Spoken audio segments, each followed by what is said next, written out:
Problem 1, the following frequency distribution, that's that chart, presents the frequency of passenger vehicles that pass through certain intersections, 8 a.m. to 9 a.m. on a particular day.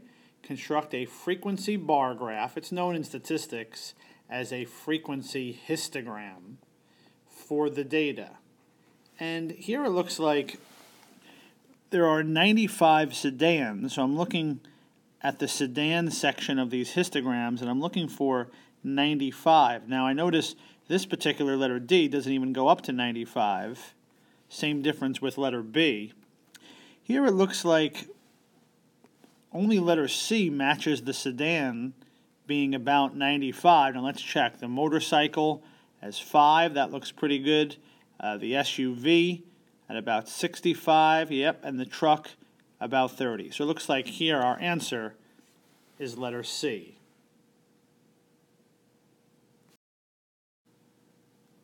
Problem 2, the frequency distribution below summarizes employee years of service for Alpha Corporation. Determine the width of each class. Well, the classes in statistics are known as the intervals. So here are the intervals. First interval 1 to 5, second interval 6 to 10. So the class width just basically means the interval's size. Well, you look at the first interval from 1 to 5, and a lot of times students say, okay, well, I guess the interval must be 5 minus 1 or 4. Well, that's actually not correct. If you think about it, you're dealing with years of service. So there could be a person with 1 year service, 2 years, 3 years, 4 years, or 5 years. Here the interval size, the interval width, is going to be letter C, or 5. 26 to 30, if you count it out, 26, 27, 28, 29, 30, there are 5 numbers in that interval. So here the class width, the interval size, is going to be 5. Problem 3, the histogram below represents the number of television sets per household for a sample of U.S. households. How many households are included in the histogram? Well, in order to calculate how many households, here we're looking for the total number of households, we'll have to go for each section. For example, one television, it looks like there are 20 households in this sample that had one television in their house. It looks like 2 TVs, it looks like we're up to 50. 3 televisions, this one appears to be at that line there, or 15. 4 televisions, looks like we're at 10. And then 5 televisions, looks like you're dealing with this line there of 5. So the question is, how many households, how many total households are included in this survey? Here we're going to add up 20 plus 50 plus 15 plus 10 plus 5. So here it looks like there's 100 households represented in this survey. So here our answer is letter D. Problem 4, here we have 2 frequency distributions, and they show the amount of weight loss during the first month of a diet. And it looks like here we have the males.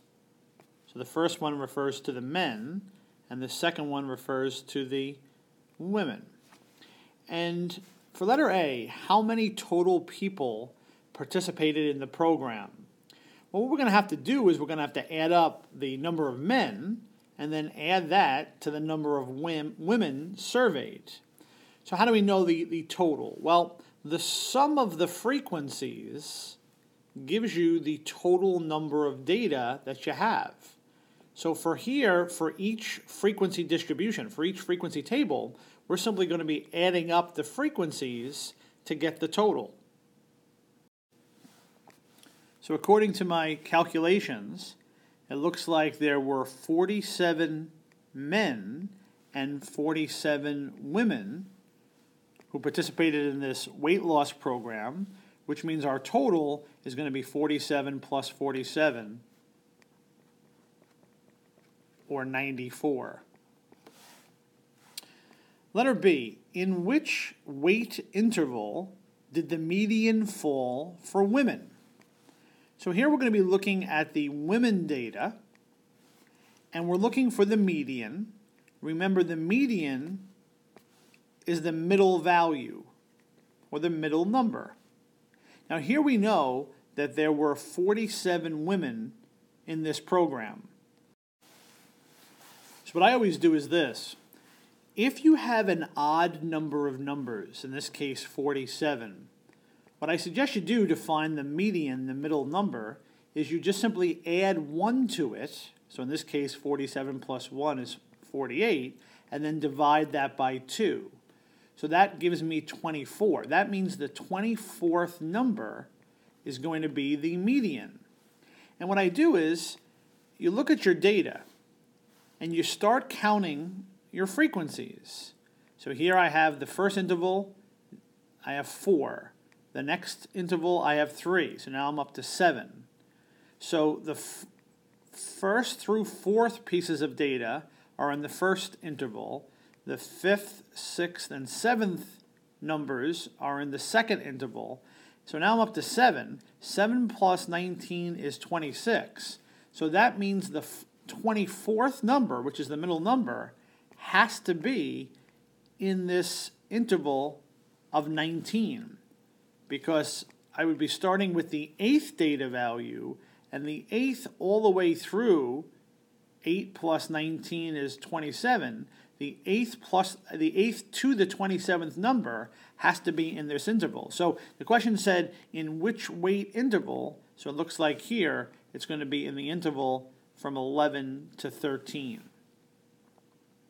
Letter C, which gender seemed to have lost more weight in the program, and how did you arrive at your answer?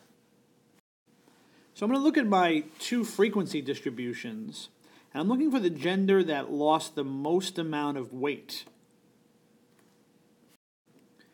And since I'm looking for the gender which lost the most weight, I'm going to be looking at these bigger intervals for the 17 through 19 pounds and the 20 through 22 pounds. And it looks like a total of 5 men lost in between 17 to 22 pounds, while it looks like a total of 16 women lost between 17 and 22 pounds. So if it were me, I'm going to answer this question by saying, I believe that females lost more weight, and why? I would say the last 2 intervals, the last 2 weight ranges had more women than men. And again, you could interpret that question in a lot of different ways, but I'm looking for the most amount of weight. Now, if you want to include the last 3 intervals, you're up to 18 men and 21 women. So again, it appears that the intervals with the most weight, the women outnumber the men. So that's why I'm going to answer that one, females. Problem number 5, given the following grouped frequency table, in which interval does the median fall? Well, again, to find the median, we're going to have to go to the middle number. So the first thing we need to calculate is the total number of data. So here, we're going to have to first add up our frequencies. So here we're going to have a total of 36 data. The median is going to be the middle number. So if I have 36 pieces of data, I divide that by 2 and I get 18. That means, since I have an even number of data, 36 is 18, half of 36 is 18, the median is going to fall in between the 18th and the 19th data value. So I'm going to start from the first interval, which is 8. I'm up to 8 plus 12, or 20, so the 20th data value is in the second interval. So what does that mean? Well, if data 1 through 8 is in the first interval, data 9 through 20 is in the second interval. Well, since the median is going to be in between the 18th and 19th data value, that means it has to fall in this second interval, this second width. So here my answer is going to be letter D, from 30 through 39. Problem 6, the annual amount of rainfall for 25 cities was recorded and is shown in the histogram below. How many intervals could represent annual rainfall for 30 to 36 inches? So I'm looking for annual rainfall of 30 to 36 inches. So I'm going to look at the annual rainfall, so the horizontal axis. Then I'm looking for 30 to 36 inches. So the question says, how many intervals? Well, from 30 to 32 is this interval. 32 to 34 is that interval. 34 to 36 is that interval. So it looks like the answer is going to be letter C, or 3 different intervals. Notice it doesn't say how many total number of cities fell between 30 and 36. If that was the case, I would have to add up the 4, the 6, and the 7 to get 17, but that's not what I'm going for. Here it just says how many intervals. So in this case, the answer would be letter C. Problem 7. The histogram below represents the results of a survey conducted at a local university asking recent graduates the amount of money of their first-year salary. How many recent graduates make less than $44,000? So the first thing I'm going to do is I'm going to try to figure out in this histogram the dollar values, since here I need to try to figure out how many make less than $44,000. And here it looks like the salary in thousands is below. So I'm looking for 44,000. So this particular interval is people making 44 to 54,000. We need to figure out how many make less. So that's going to refer to these first 4 intervals. So I need to figure out the sum of the number of people in those first 4 intervals. So if I go interval by interval for those first 4, it looks like from 0 to 10,000, it looks like there's 50 employees making between 0 and 10,000. In between 11 and 21,000, it looks like there's 300 employees. Between 22 and 32,000, it looks like there's 250. And then between 33 and 43,000, there are 400. So here the sum is going to be the sum of those 4 data values, those 4 numbers. So it's going to be letter C, or 1,000 recent graduates. Problem number 8. The histograms below show the scores for Mrs. Smith's first and second block class at Red Rock Middle School. So it looks like here we're dealing with the first block class, or maybe that's the first period. Here's the second period, and these are the scores for these classes. And it says compare the histograms using the following information. You're told that 69 and above is passing, 68 or below is failing. So the first thing I'm going to do is on each histogram try to mark that pass-fail line. So 69 and above is passing, 68 and below is failing. So here's the first period, here's the fail, and here's the pass mark. And then here is my pass-fail mark for the second period class. And the question says, which of the following statements is true? Letter A, the number of students that pass the test is the same in both classes. So let's try to figure this out. First, let's go to the first period class, and let's try to figure out the number of people who passed. So from 69 to 76, the frequency is 5. From 77 to 84, frequency is 7. From 85 to 92, the frequency is 6. And from 93 to 100, the frequency is 4. So the number of students who passed is 5 plus 7 plus 6 plus 4, or 22 students. in the second period, the second block class, here it looks like from 69 to 76, frequency is 3, 77 to 84, it's 6, 85 to 92 is 7, and 93 to 100 is 6. So it looks like here, 3 plus 6 plus 7 plus 6, if you carefully add those up, that's also 22.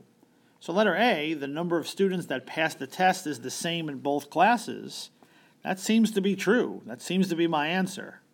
Now, I always go and look at all my different answer choices to see if I made a calculation error. Letter B, more students passed in the first block than the second. That's not true. We figured out that they were the same. Letter C, more students passed in the second than in the first. That's not true. We had the same and cannot be determined. No, you actually can with this data. So here our answer is going to be letter A. Problem number 9. A medical research team studied the ages of patients who had strokes caused by stress. The ages of 34 patients who suffered stress strokes were as follows. We need to construct a frequency distribution for these ages, and we need to use 8 classes. Well, the classes are the number of intervals, so here we're going to have to set up 8 different intervals. So the first step is going to be to enter the data into your calculator. Take a minute, enter the data into your calculator for these 34 patients, and then I'll put the results of my one variable stat test up on the TV.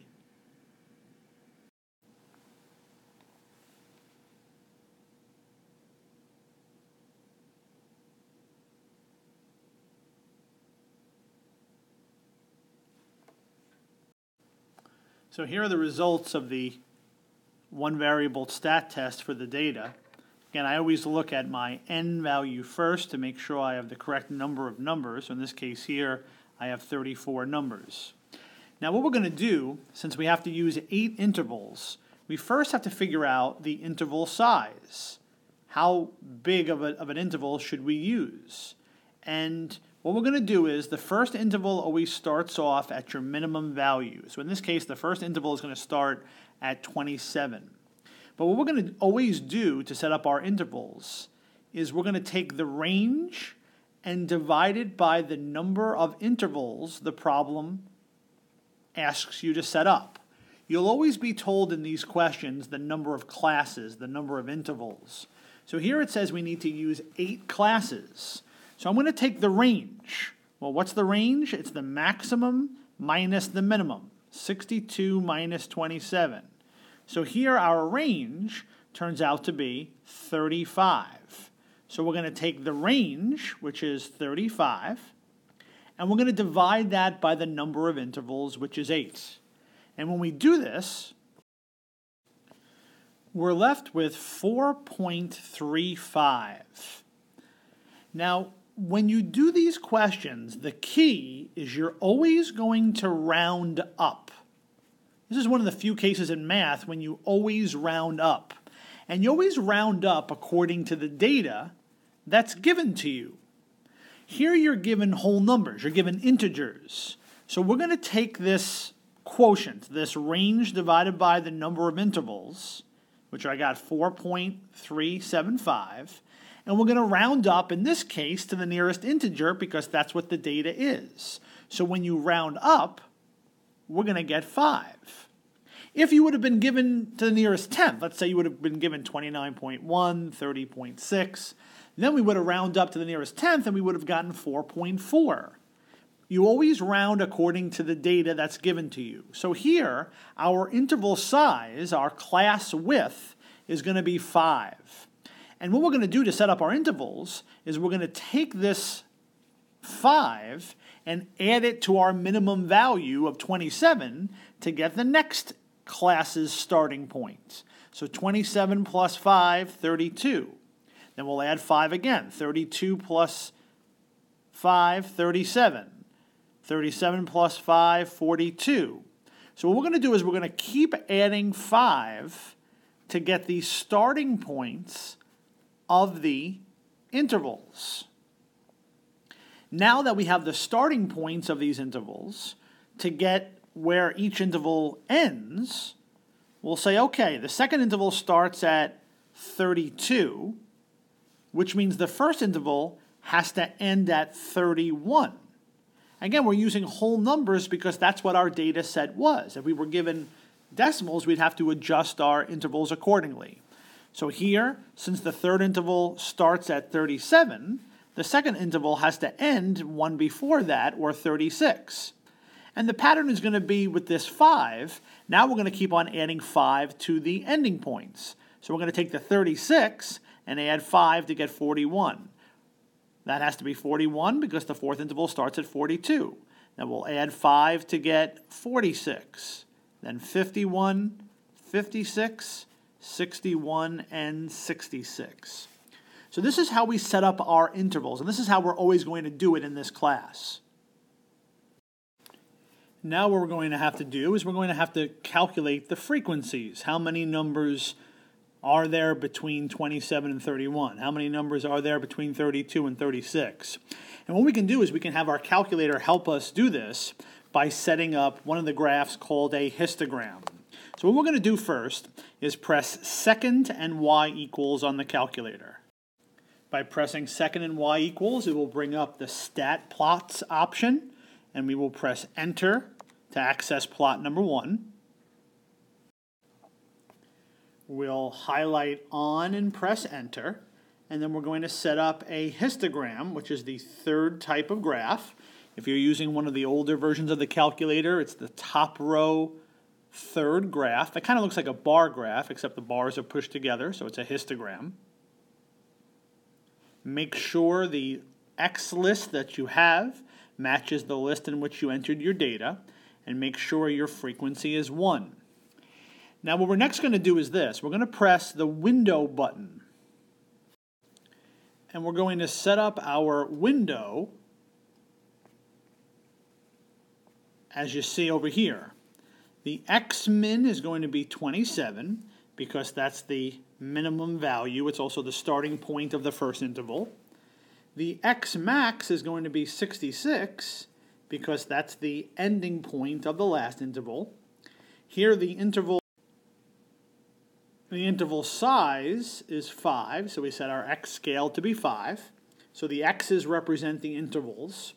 The Y's represent the frequencies. You can't have a negative frequency. There can't be -6 numbers in an interval, so that's why my Y-min is 0. And for your Y-max and your Y-scale, you have to guesstimate based on the number of numbers. Here we were given 34 numbers, so I always think it's best to kind of cut that in half, which is like 17. 17 is an odd number, so what I did was I set my Y-max to 20. So I'm going to assume that no interval will have more than 20 numbers in it, and I'll see after I graph the histogram if that's true. And since my Y-max is 20, I'm going to choose a Y-scale that goes into 20, so that way the Y-axis will be easy to read. Once you have this viewing window set up properly, then you're going to press the graph button. And when you press graph, this is what appears on your calculator. That's the histogram. If you press the trace button, your calculator will begin telling you the frequencies for each interval. So the first interval from 27 to less than 32, so from 27 to 31, n is equal to 4. So here the frequency is 4. If you press to the right, you'll see the second interval. And here it says from 32 to less than 37, so from 32 to 36, there's 6. So basically the way you get your frequencies is you just keep pressing to the right, and you write down the n values that your calculator displays. So it looks like here from 57 to 61, there's 7 data values, and in my last interval there is 1. So that's my frequency distribution table with the data.